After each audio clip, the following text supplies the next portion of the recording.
హింసాయుత పోరాటాలతో భారతదేశం స్వాతంత్రాన్ని సంపాదించింది. ఆ అహింస మీద బ్రిటిష్ ప్రభుత్వం ఎప్పుడూ హింసను ప్రయోగించింది.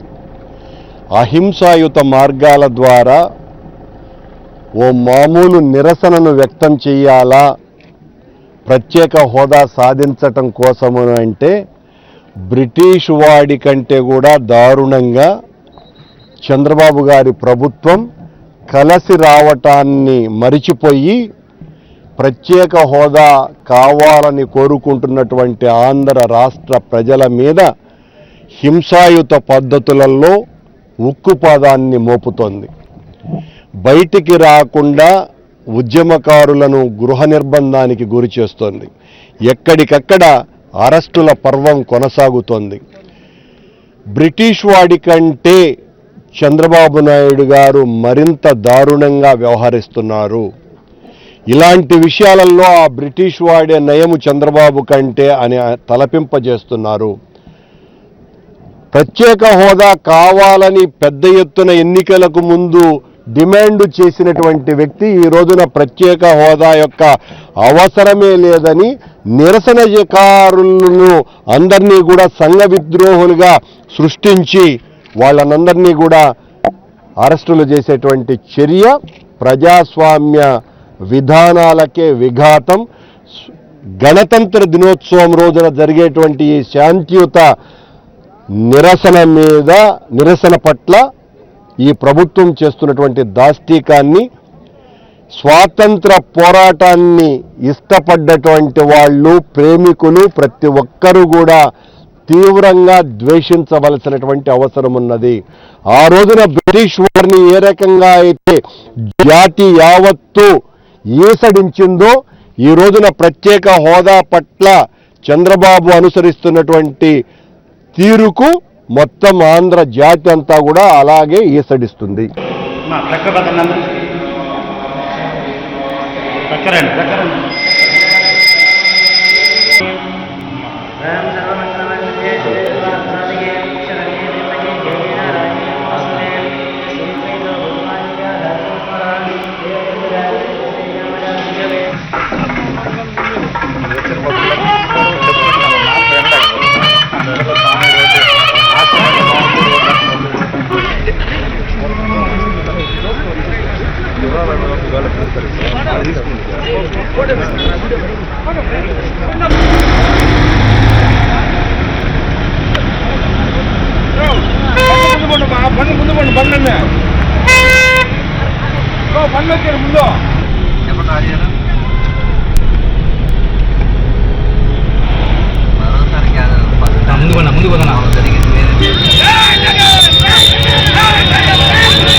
అన్నా ఎంపీ గారు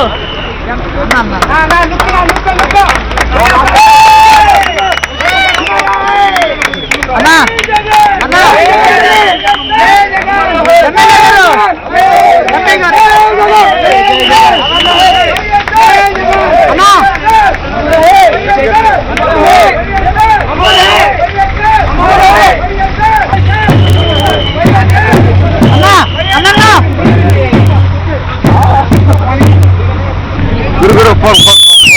ఎంపీ గారు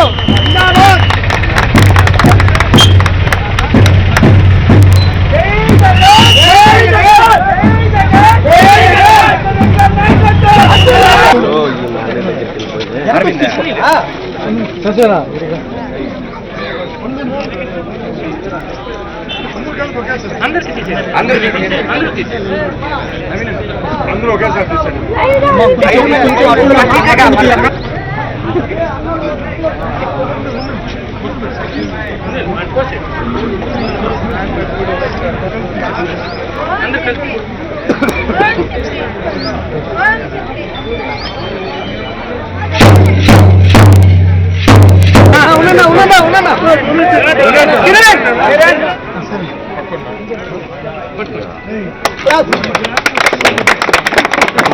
నిర్వహిస్తున్నాము. అట్లే ఎమ్మెల్యే పేరెంట్ భాస్కర్ రెడ్డి గారికి స్వాగతం సుస్వాగతం. మరియు ఎమ్మెల్యే సోదరుడు భాస్కర్ రెడ్డి గారు మరియు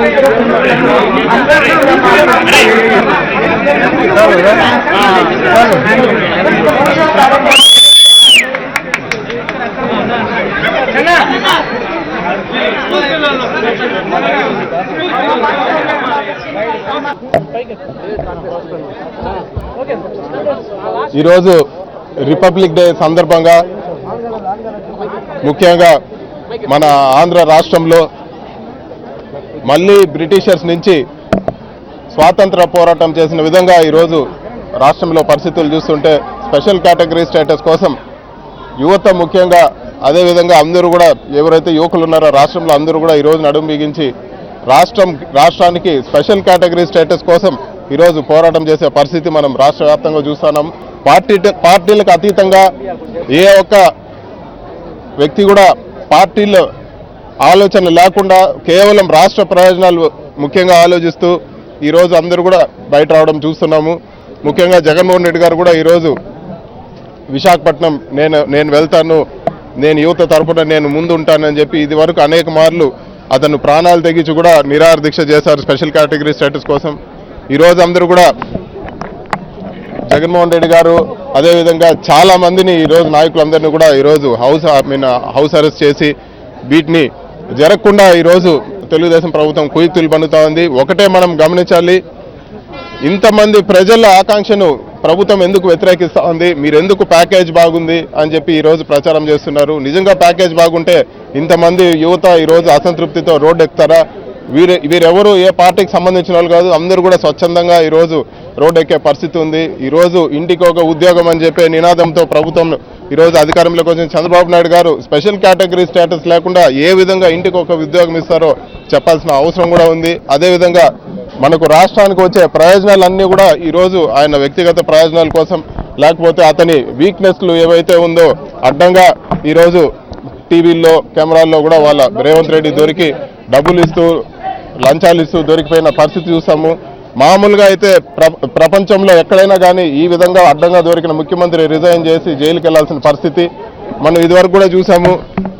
నరసింహారావు లాంటి వ్యక్తి పైన ఏ ఆధారం లేకపోయినా కూడా ఎవరో చెప్పారని చెప్పి మూడో వ్యక్తి ఈ విధంగా నరసింహారావు గారికి మేము లంచాలు ఇచ్చామని చెప్పారు. కాబట్టి ఆయన అంత గొప్ప ప్రైమ్ మినిస్టర్గా ఉన్న వ్యక్తే కోర్టుకు వెళ్లాల్సి వచ్చింది. కానీ ఈరోజు చంద్రబాబు నాయుడు గారు ఈరోజు మన రాష్ట్ర ప్రయోజనాలన్నీ పణంగా పెట్టి ఈరోజు ఈ కేసుల్లో బయటపడేదానికి స్పెషల్ కేటగిరీ స్టేటస్తో రాజీ పడ్డారని చెప్పి కూడా మనం అందరూ కూడా అర్థం చేసుకోవాల్సిన పరిస్థితి. కానీ జగన్మోహన్ రెడ్డి గారి నాయకత్వంలో ఈరోజు ఖచ్చితంగా రాష్ట్రానికి స్పెషల్ స్టేటస్ వచ్చే విధంగా వైఎస్ఆర్ కాంగ్రెస్ పార్టీ పోరాటం చేస్తుంది. అదేవిధంగా ఎంపీలందరూ కూడా మా నాయకులు జగన్మోహన్ రెడ్డి గారు ప్రకటించినట్లు ఏ క్షణానైనా మేము మా పదవులు వదులుకొని మేము రాష్ట్ర ప్రయోజనాల కోసం పోరాటం చేసేదానికి కూడా సిద్ధమని చెప్పి కూడా తెలియజేస్తున్నాం. మరి ఈ రోజు క్యాండిల్ ర్యాలీ సంబంధించి కూడా అడ్డుకునే ప్రయత్నం చేస్తాను, వచ్చే వాళ్ళందరినీ కూడా అదుపు చేస్తారు. మీరు ఒకటే ఆలోచించాలి, పోరాటం అనేది పర్మిషన్ తీసుకొని పోరాటం చేయరు. పర్మిషన్ తీసుకొని పోరాటం చేసింటే జల్లికట్టు వచ్చేదా, లేకపోతే తెలంగాణ రాష్ట్రం వచ్చేదా? పర్మిషన్లు అవసరం లేదు. ఖచ్చితంగా ప్రజల మనోభావాల్ని ప్రతిబింబించడమే మా అపోజిషన్ పార్టీ లక్ష్యము. ఖచ్చితంగా ప్రజల ప్రయోజనాల కోసం మేము పోరాటం చేస్తాము. క్యాండిల్ ర్యాలీనే కాదు, రాబో కాలంలో మరిన్ని కార్యక్రమాలు కూడా చేపడతామని చెప్పి కూడా తెలియజేస్తున్నాం. కేవలం ఒక క్రీడ కోసం, ఒక సాంప్రదాయ ఆట కోసం, ఒక సెంటిమెంట్ కోసం తమిళంతా ఒకటయ్యారు. పార్టీలు ఒకటైనాయి, పత్రికా రంగాలు ఒకటైనాయి, సినీ రంగాలు ఒకటైనాయి, వ్యాపార పారిశ్రామిక రంగాలు ఒకటైనాయి. అందరూ ఒకటై ఒక సాక్షాత్తు ఒక సుప్రీంకోర్టు ఇచ్చిన జడ్జిమెంట్ని ప్రధానమంత్రితో సంతకం పెట్టించి, రాష్ట్రపతితో సంతకం పెట్టించి, గవర్నర్తో ఆర్డినెన్స్ ఇప్పించి, అసెంబ్లీలో తీర్మానం చేసి 4 రోజుల్లో కేంద్ర ప్రభుత్వం మెడల వంచి సుప్రీంకోర్టు తీర్పుకు వ్యతిరేకంగా జడ్జిమెంట్ తెచ్చుకుని ఒక ఆట కోసం వాళ్ళు అయినటువంటి ఐకమత్యం మనం చూసాం. అట్లాంటి ఒక ఆట కోసం ఒక ముఖ్యమంత్రి నాయకత్వం వహించాడు పోరాటానికి. ఈరోజు ఇచ్చిన హామీని, తీర్మానం చేసినటువంటి తీర్మానాన్ని అమలు చేయించుకోలేని పరిస్థితుల్లో ఆంధ్రప్రదేశ్ వెళ్ళడం బాధాకరం. సాక్షాత్తు ఈ రాష్ట్ర ముఖ్యమంత్రి, బాధ్యత కలిగిన ముఖ్యమంత్రి, 15 ఏళ్ళు ఇవ్వాల్సిందే అని గొంతు చించుకుని నడిచినటువంటి ముఖ్యమంత్రి ఈరోజు ఏ కలుగులో దాక్కున్నాడు అని అడుగుతున్నాం. ఎందుకు బయటకు రాలేదని అడుగుతున్నాం. బయటకు రాకపోవడానికి కారణం ఏందని అడుగుతున్నాం. ఎందుకు నువ్వు రాకపోగా బయటకు వచ్చినటువంటి వీరులందరినీ, పోరాట యోధులందరినీ, యువతులందరినీ కూడా ఎందుకు జైల్లో పెట్టించాలనుకుంటున్నావు? ఎందుకు కేసులు పెట్టించాలనుకుంటున్నావు? అర్థం కావడం లేదు. ఉద్యమాన్ని ఒక వ్యక్తి ప్రయోజనం కోసం రాష్ట్ర ప్రయోజనాన్ని అమ్మేస్తావా? అర్థం కాలేదు. ఈరోజు సాక్షాత్తు జగన్మోహన్ రెడ్డి గారితో బీచ్కి, ఆర్కే బీచ్కి వెళ్ళవలసినటువంటి పెద్దలు గౌరవనీయులు పూజ్యులు రామచంద్రారెడ్డి గారు, చిత్తూరు జిల్లా మా పార్టీ పెద్ద అయినటువంటి ఆయన తెల్లారితో 4 గంటలకంతా గృహ నిర్బంధం చేశారు. ఇల్లంతా పోలీసులతో దిగ్బంధం చేశారు. అతను చంద్రబాబు నాయుడు గారి కన్నా ముందు నాయకుడు, చంద్రబాబు నాయుడు గారి కన్నా ముందు కళాశాల అధ్యక్ష చైర్మన్ అతను. అప్పటి నుంచి రాజకీయాల్లో ఉన్న వ్యక్తి. అటువంటి సీనియర్ పొలిటీషియన్ని నిష్కారణంగా ఈరోజు మీరు చూడండి, కావాలంటే ఇల్లంతా పోలీసు దిగ్బంధం చేశారు, గృహ నిర్బంధం చేశారు. ఎక్కడికి వెళుతున్నాం మనం? ఎందుకు అలా చేస్తున్నారు? ఒకటే చెప్తున్నాం, అరిచేతిని అడ్డుపెట్టి సూర్యకాంతను ఆపలేవని ఆ రోజు శ్రీశ్రీ అన్నట్టు ఈ పోరాటం ప్రారంభమైంది. ఉద్యమం ఉధృతంగా అందుకున్నది. దీనికి అన్ని వర్గాలు కలిసి వస్తున్నాయి, అన్ని పార్టీలు కలిసి రాబోతున్నాయి. ఒక తెలుగుదేశం, బీజేపీ 1-2 పార్టీలు తప్ప అన్ని పార్టీలను కలుపుకొని వైఎస్ఆర్ కాంగ్రెస్ పార్టీ జగన్మోహన్ గారి నాయకత్వంలో ఈ ఉద్యమానికి నాయకత్వం వహిస్తుంది, ఈ ఉద్యమాన్ని నడిపిస్తుంది. జగన్మోహన్ గారి నాయకత్వంలో ప్రత్యేక హోదా సాధిస్తుంది. మా నాయకులు మిథున్ రెడ్డి గారు చెప్పినట్టు రాబో రోజుల్లో అనేక రకాల ఉద్యమాలు తీసుకురాబోతున్నాం. కేంద్ర ప్రభుత్వాన్ని, రాష్ట్ర ప్రభుత్వాన్ని మెడలు వంచి సాధించుకునే స్థాయిలో వైఎస్ఆర్ కాంగ్రెస్ పార్టీ రాష్ట్ర ప్రజలు